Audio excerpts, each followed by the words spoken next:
வந்தேன் பாதமே.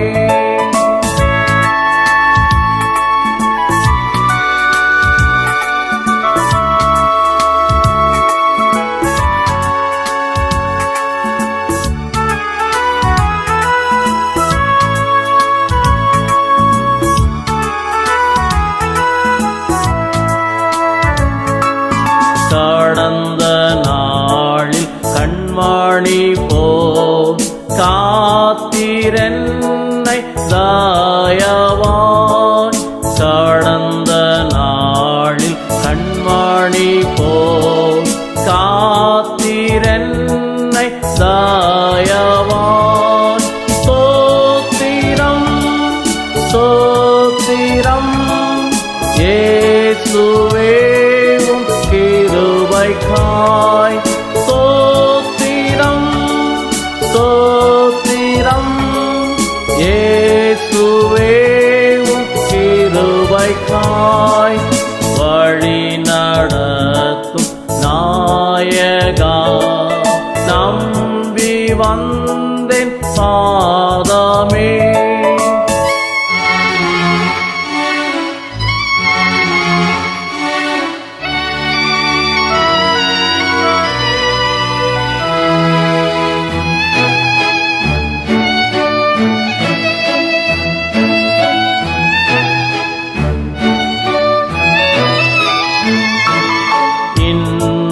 துன்ப நேரத்திலும் நேர்த்தியாய் நீ தாங்கினி.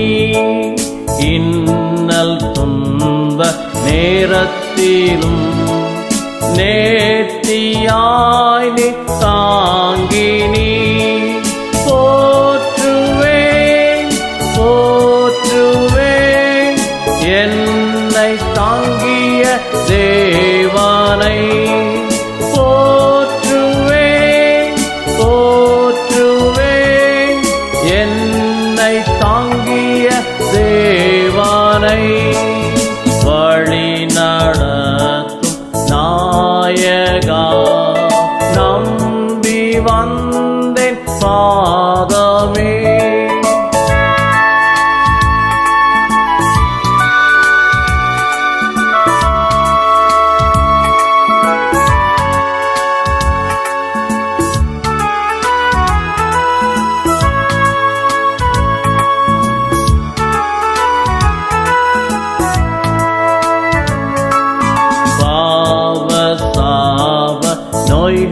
நோய்களினால் வாண்டு மடியும் வேளையில்.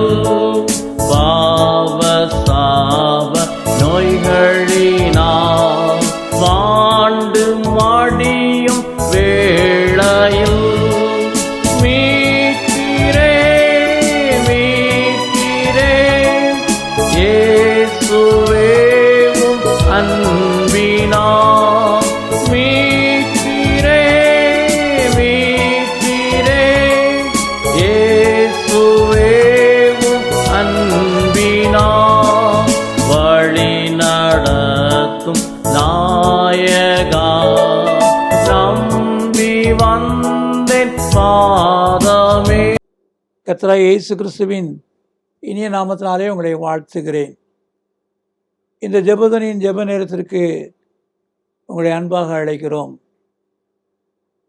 இது மூலமாக உங்களுடைய ஆவிக்குரிய வாழ்க்கையிலே உற்சாகமடையவும் தேவ சமூகத்திலே தேடவும் ஆசீர்வதிக்கப்படவும் இது உங்களுக்கு உதவி செய்யும். வேதத்தை நாம் பார்க்கும் பொழுது லூக்காவின் புஸ்தகம் 19ஆம் அதிகாரம் 9ஆம் வாக்கியத்திலே, இயேசு அவனை நோக்கி, இன்றைக்கு இந்த வீட்டுக்கு ரட்சிப்பு வந்தது, இவனும் ஆபிரகாமுக்கு குமாரனாய் இருக்கிறானே. இவனும் ஆபிரகாமின் குமாரனாய் இருக்கிறானே. சகி என்று பட்ட மனிதனை பார்த்து இயேசு கிறிஸ்து சொல்வதை பார்க்கிறோம். இவனுக்குள்ளாக விசுவாசம் இருக்க வேண்டும். ஆபிரகாமின் மகன் என்று சொல்வதை பார்க்கிறோம். அப்படிப்பட்ட விசுவாசம் நிறைந்தவனாயிருந்தாலும் அவனது வாழ்க்கையிலே பாவியாய் வாழ்ந்தவன். அங்கிருந்து அழைத்து சென்ற போது பாவியான மனிதனுடைய வீட்டுக்கு போகிறார் என்று சொல்லி ஜனங்கள் அவனை குறித்து சொல்லுவதை பார்க்கிறோம். அவனுடைய வாழ்க்கையிலே பாவம் இருந்த ஒரு மனிதன். ஆனாலும் அவனுக்குள் விசுவாசம் தேவன் பேரில் இருந்தது. இன்றைக்கு அநேகருடைய வாழ்க்கையிலே விசுவாசிக்கிறார்கள், ஆனால் பாவம் செய்கிறார்கள். இந்த சகைவை போல பாவம் செய்து வாழ்க்கையிலே சாபத்தை தேடிக்கொண்டிருக்கிறார்கள். இந்த சகைவானவன் குள்ளமானவன் என்று சொல்லி பார்க்கிறோம். அவன் சரீரத்திலே குறைவுடையவன் என்று நமக்கு எல்லாரும் புரிகிறது. குறைவுடையவன். அவனுடைய குறைவு சரீரத்தில் மாத்திரமல்ல, அவனுடைய ஆவிக்குள்ளான வாழ்க்கையிலும் குறைவுடையவனாக இருந்தான். அவனுடைய உள்ளமானது குறைவு பற்றிருக்கிறது என்று அவன் வெளியரங்கமாய் காணப்படுவது. ஏனென்று சொன்னால் ஆசை நிறைந்திருந்தான். பண ஆசை நிறைந்த ஒரு மனிதன். பண ஆசை நிறைந்து வாழ்க்கையிலே குறைபட்டு போன ஒரு மனிதன். கிறிஸ்துவுக்குள் பிரியமானவர்களே, பண ஆசை எல்லா தீமைக்கும் வேறாயிருக்கிறது. எல்லா தீமைக்கும் வேறாயிருக்கிறது. அநேகர் இதை இச்சித்து தங்களை உருவ குத்திக் கொள்கிறார்கள். அது நிமித்தமாய் வாழ்க்கையிலே கசப்பு, சஞ்சலம், சாபம், வேதனையான காரியங்கள். இவ்விதமான ஒரு மனிதன் அவனுக்குள்ளாய் ஒரு பெரிதான விருப்பம் இருந்தது. என்ன என்றால், இயேசு கிறிஸ்து எப்படிப்பட்டவரோ என்று பார்க்க வேண்டும். கிறிஸ்துவுக்குள் பிரியமானவர்களே, இந்த வார்த்தைகளை கேட்கிற சகோதரனே, சகோதரியே, இயேசு கிறிஸ்து எப்படிப்பட்டவராய் இருக்கிறார் என்று காண வேண்டும் என்கிற ஆசை, விருப்பம் உங்களுக்குள் இருக்கிறதா? அவர் அதிசயங்களை செய்கிற தேவன், அதரிசமான தேவன், அன்ன தினமும் நன்மையானவைகளை பெருகச் செய்கிற தேவன். அவருடைய அளவற்ற கிருபையினாலே நாம் அழியாதபடி, ஒழிந்து போகாதபடி இருக்கிறோம். அந்த அன்பு நிறைந்த தேவனை எப்படிப்பட்டவர் என்று சொல்லி காண வேண்டும் என்று சொல்கிற ஆசை நமக்கு தேவை.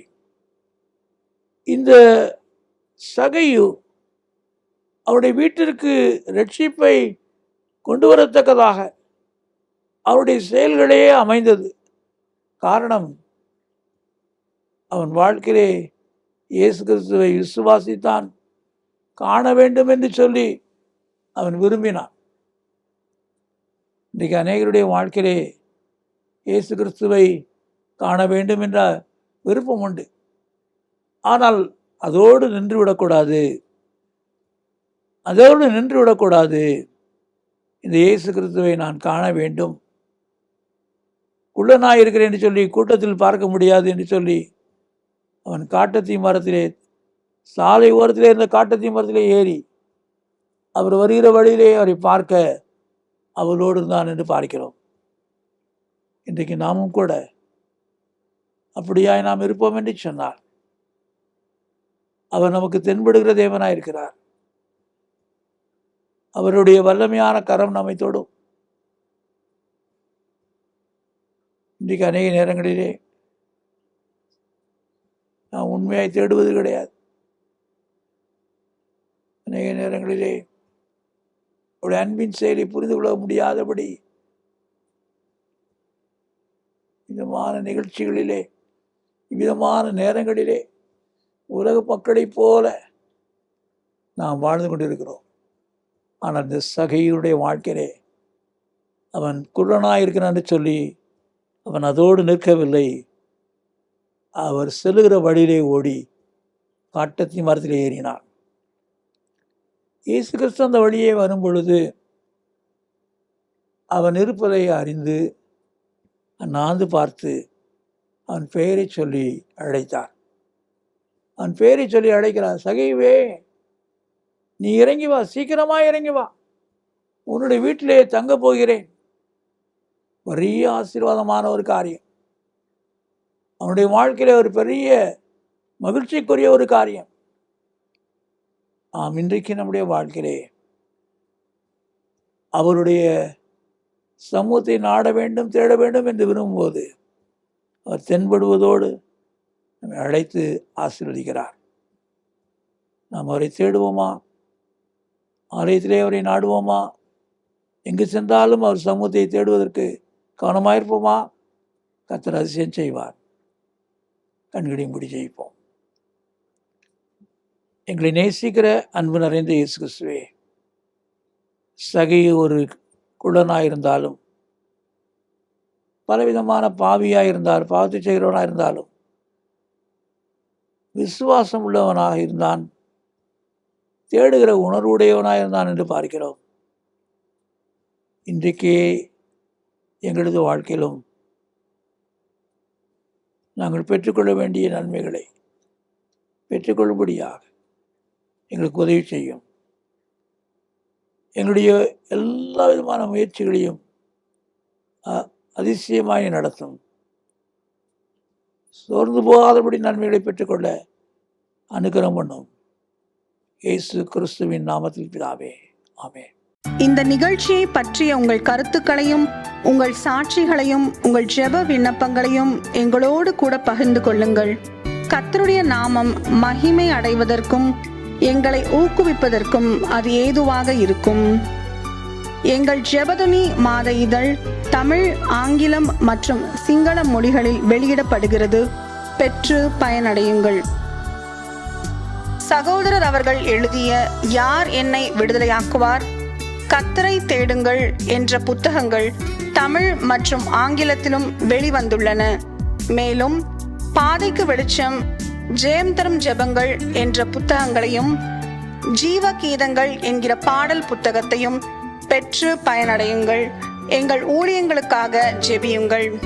ஒவ்வொரு மாதமும் 3ஆம் சனிக்கிழமைகளில் தோகமலை அருகே உள்ள இடையப்பட்டியில் விடுதலை ஜெப முகாம் நடைபெறுகிறது. பங்கு பெற்று ஆசீர்வாதம் பெறுங்கள். இதை குறித்து மேலும் அறிந்து கொள்ள எங்களை தொடர்பு கொள்ளுங்கள். எங்களை தொடர்பு கொள்ள வேண்டிய முகவரி: சகோதரர் சி. எபனேசர் பால், எண் 3, 6வது குறுக்கு தெரு, 5வது main road, Srinivasa Nagar, Puthur, Trichy 17, Tamil Nadu, India.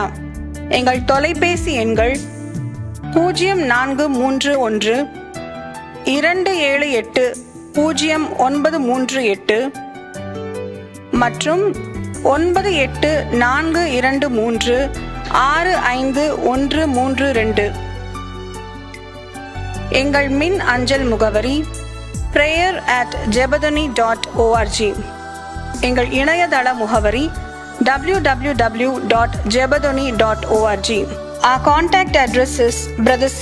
Ebenezer Paul, number 3, 6th Cross Street, 5th Main Road, Srinivasa Nagar, Puttur, Trichy 17, Tamil Nadu, India. Our contact phone numbers are 0431 278 0938 and 98423 Our email ID is prayer@jebadani.org. Our website is www.jebadani.org. கர்த்தர் தாமே உங்களை ஆசீர்வதிப்பாராக.